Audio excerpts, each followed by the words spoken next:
From my earliest memories, I knew I was a disappointment. My parents never said it outright, but they didn't have to. Their expressions told me enough, especially after my sister Kate arrived 3 years later. I was Jenna, their firstborn daughter, and I would never quite measure up to their hopes for a son. I once overheard my mom telling my dad, maybe the next one will be a boy, after Kate's birth. But due to complications, there wasn't going to be a next one. Their dream of having a son faded, and they shifted their hope toward the possibility of grandsons someday.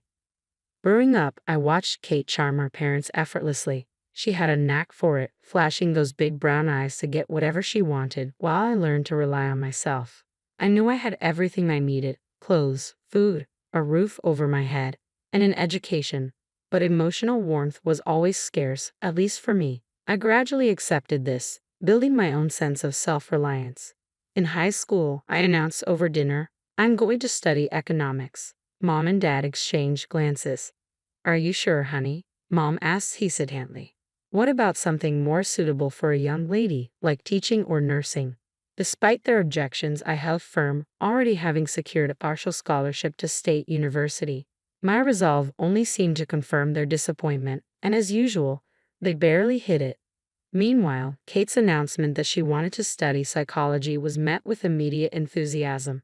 You've always been so good with people. Mom beamed. I'd learned long ago that their approval wasn't something I'd win, so I focused on my future, looking forward to the independence college would bring. During my sophomore year, I met James, a senior in the economics department. We literally bumped into each other in the library, where he noticed me from class. You're the one always asking the smart questions, he said, smiling as he picked up my fallen textbook. Surprised to be noticed in a positive way, I accepted his invitation for coffee. That coffee date turned into dinners, movie nights, and eventually a relationship that made me feel truly seen and appreciated. After he graduated, James landed a job at Anderson Consulting. He waited for me to finish my degree, and once I did, we moved in together. During his first visit to my parents' house, they immediately warmed up to him, doting on him and hanging on to his every word. I couldn't help but notice the stark difference in their reaction to him compared to me. They finally had the son they always wanted, if only through marriage. A year later, James proposed, and I accepted without hesitation. Despite my parents pushing for an elaborate wedding, we chose a small, intimate ceremony that felt right for us. Afterward, the questions about starting a family began almost immediately. I repeatedly explained that we wanted to save for a house first, to be financially stable. 2 years later, we bought our first home. It was modest, but it was ours. And just 3 months later, Kate announced she was pregnant. Her boyfriend Mark left as soon as she started showing, but my parents rallied around her, transforming their house into a nursery and preparing to help raise their first grandchild, Emily. My parents adored Emily, and watching them fawn over her only increased the pressure on James and me to start our own family. James was wonderful with Emily, and seeing him play with her made my heart ache with a new desire for children. We started trying, but month after month, nothing happened. After a year, my mom urged me to see a doctor, even forwarding me contacts for fertility specialists. I finally made an appointment, with James by my side. When the doctor confirmed that I was infertile, the words hit me like a blow. James was supportive, suggesting adoption or treatments, but the news weighed heavily on me. At our next family dinner, I decided to confront it head-on. Taking a deep breath, I spoke up. Mom, Dad, I need to tell you something. I can't have children. I'm infertile. The silence that followed was deafening. My mother's face twisted with disgust. Infertile, she spat as though the word was poisonous. What kind of woman can't do the one thing she's meant to do? My father wouldn't even look at me. An empty vessel, he muttered. Just a barren flower. My sister Kate smirked, bouncing her daughter Emily on her knee. Guess we know who the real woman in the family is. Desperate, I looked at my husband James for support, but he just stared at his plate. Tears burned hotly in my eyes, and I pushed back from the table, running out of the house, ignoring their calls. After that night, I couldn't bring myself to go back, though James continued visiting. He'd come home full of stories. Emily learned a new song today, he'd say. You should have seen her dancing around the living room. Or, Kate made this amazing lasagna. Each word felt like a knife to my heart. Lying awake at night, listening to James breathe beside me, I wondered if he resented me. The guilt gnawed at me every time he returned from another visit to my parents' house, his eyes wistful after spending time with Emily. It was a regular Tuesday when my world fell apart. I came home early with takeout, James's favorite, but the house was empty and dark. His car wasn't in the driveway. A bad feeling twisted in my stomach, and when I called his cell, it went straight to voicemail. Then my phone buzzed. A notification from Instagram. Kate had posted a new photo. I almost ignored it but clicked anyway. My stomach dropped as the image loaded. James on my parents' couch, with Emily in his lap and Kate pressed against his side, all three grinning. The caption read, "Family time with my favorite people." My hands shook as I grabbed my keys and drove to my parents' house, my mind racing. The driveway was full, Mom's car, Dad's truck, and James's sat in. The front door was unlocked, and as I slipped inside, my heart pounded in my chest. Voices drifted from the living room. "James, you know we already think of you as a son," my mother was saying. "You deserve to be happy. And you've been so wonderful with Emily," my father added. "And Kate, she's young, fertile. You could have more children together. Why stay trapped in a marriage with—" Mom's voice dropped, but I still heard the disgust. "A barren woman." I couldn't breathe. I stumbled into the room, making them all jump. My parents and sister sat on the couch, James in Dad's armchair, Emily playing on the floor. One big happy family, plotting to push me out. What the hell is going on here? My voice was shaky but strong. James looked ashamed, but my parents met my gaze defiantly. Mom stood up, her chin high. "We're just having an honest discussion about what's best for everyone." "Best for everyone," I echoed, voice trembling. "You're trying to convince my husband to leave me for my sister."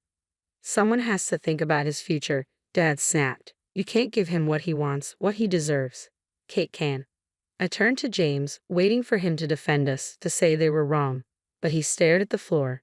"James," I whispered, my voice cracking. He finally looked up. "I'm sorry, Jenna," he said quietly. "But they're right. I want children, a family. And I've developed feelings for Kate." Kate smirked, resting her hand on James's arm. "Get out," she sneered. "You don't belong here anymore. This is my family now." I stared at each of their faces. My father's stern disapproval, my mother's cold satisfaction, Kate's triumphant smile, and James's guilty avoidance. 4 years of marriage, a lifetime of family ties shattered. Without another word, I turned and left. The divorce was quick and cold. We split everything down the middle, and I moved into a small apartment across town, throwing myself into my work, trying to forget. But social media had other plans. One morning, my coworker gasped at her phone. "Oh my God, Jenna, I'm so sorry. I forgot to unfollow your sister."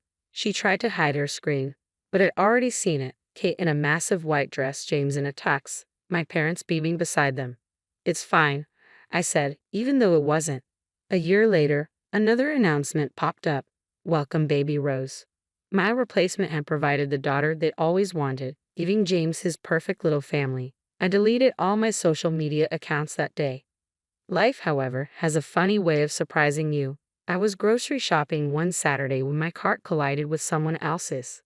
"I'm so sorry," a deep voice said. I looked up into the kindest brown eyes I'd ever seen. "I'm Michael," he introduced himself, helping me gather my items. "Can I buy you a coffee to apologize?" One coffee turned into dinner, then dating, and suddenly, I was falling in love again. This time, I was honest from the start. 6 months into our relationship, one quiet evening, I took a deep breath. "I need to tell you something." I had come to terms with the fact that I couldn't have children. I was infertile. When I told Michael, he took my hands, his eyes full of love. "Jenna, I love you. If we want kids someday, we'll adopt, or we won't. I just want you." We married in a small, intimate ceremony at the courthouse with just a few close friends. No family drama, no extravagant expectations. Just love. A year into our marriage, I began feeling strange, waking up nauseous and getting dizzy at odd times. Michael insisted I see a doctor. "Mrs. Chen," the doctor said, looking at my test results, "congratulations, you're pregnant." I stared at her. "That's impossible. I'm infertile. I have the tests to prove it." She smiled kindly. "The human body is mysterious. Sometimes, despite all odds, pregnancy happens, even in cases diagnosed as infertility. It's rare, but it happens." Michael and I cried together that night, tears of joy, disbelief, and hope. I kept the news from my family. They had lost the right to share in my happiness long ago. 9 months later, I held my son, a perfect 7 pounds, 6 ounces. We named him Alexander, defender of mankind. Looking at his tiny face, I felt nothing but pure love. No bitterness, no regret, no anger. Life settled into a beautiful rhythm. Alexander grew, and Michael was a perfect father. We rarely ate out, savoring family dinners at home. But one evening, when Michael got a promotion, we decided to celebrate at a downtown French restaurant, Lamb's Zone. That's when I saw her, Kate, my sister, in a corner booth, wrapped in the arms of a man who was definitely not her husband. She was caressing his hair, kissing him deeply, oblivious to the world around her. My hand shook as I discreetly snapped a few photos. "Jenna," Michael said, touching my arm, "you look pale. Are you okay?" I showed him the photos. "That's Kate with someone who isn't her husband." Michael's jaw tightened. He knew our history, how Kate and her husband James had hurt me deeply. "Are you going to send those to him?" he asked gently. I hovered over the send button. One click, and I could turn their world upside down just as they'd done to mine. But I finally saved the photos to a secure folder. No, I'm better than that. A year passed, and Alexander was blossoming with Michael's kind eyes and my stubborn chin. One day, while visiting a friend in my old neighborhood, we decided to take Alexander to a nearby park. As we rounded a corner, we ran into them, my parents, Kate, and James. They saw us, and their faces turned cold as if they wanted to pretend we were strangers. But then they noticed Alexander, who was babbling about the toy truck he'd brought to the park. Mom stopped dead in her tracks. Who is this?" she asked. "This is my son, Alexander," I replied calmly. Kate let out a laugh. "Oh, please, we all know you can't have children. What agency did you adopt him from?" I held her gaze, savoring the moment. "I gave birth to him 3 years ago. No adoption agency involved." "That's impossible," Mom sputtered. "The doctors were wrong," I said evenly. "Sometimes, rare as it is, things happen." My dad's eyes filled with emotion. "A grandson? We have a grandson." They moved toward Alexander, arms outstretched, but I stepped protectively in front of him. "No," I said firmly. "You don't get to claim him as your grandson. You threw me away. You lost that privilege." Kate's face turned red. She couldn't bear the shift in attention. "Get over yourself, Jenna," she snapped. "So, you managed to pop out one kid. Big deal. I still won. I have your husband, a real family, 2 beautiful daughters. Face it, you'll never be as good as me." My hand slipped to my phone. "Speaking of family, Kate, why don't you tell everyone about your friend from work?" James's face paled. "What is she talking about, Kate?" I pulled at the photos from the restaurant and held out my phone. "Here's your loving wife, dining with her friend. Most people don't kiss their friends like that." James' expression turned furious as he took the phone. My parents crowded around to see, their shock evident. "Who is he?" James demanded, his voice shaking. Kate stammered, He's just a friend." "Friends don't meet in dark corners and kiss like that," I observed coolly. "And they certainly don't have intimate dinners while their spouses are at home with the kids." The truth spilled out, and the scene devolved into chaos. Kate and James began shouting, my parents standing there in stunned silence. I took Alexander's hand. "Come on, sweetheart," I said softly. "Let's go home." We left them in the parking lot, their lives unraveling as my son chattered happily about the park. A month later, word reached me through the community grapevine. James had done his own tests after learning of Kate's infidelity. The results showed he was infertile, which meant Rose, the daughter Kate claimed as his, couldn't possibly be his. James left her, refusing to pay child support for either child.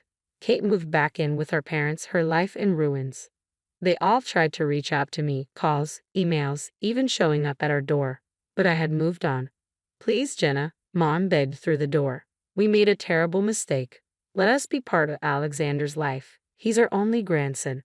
"You should have thought of that before you called me an empty vessel," I replied. "Actions have consequences."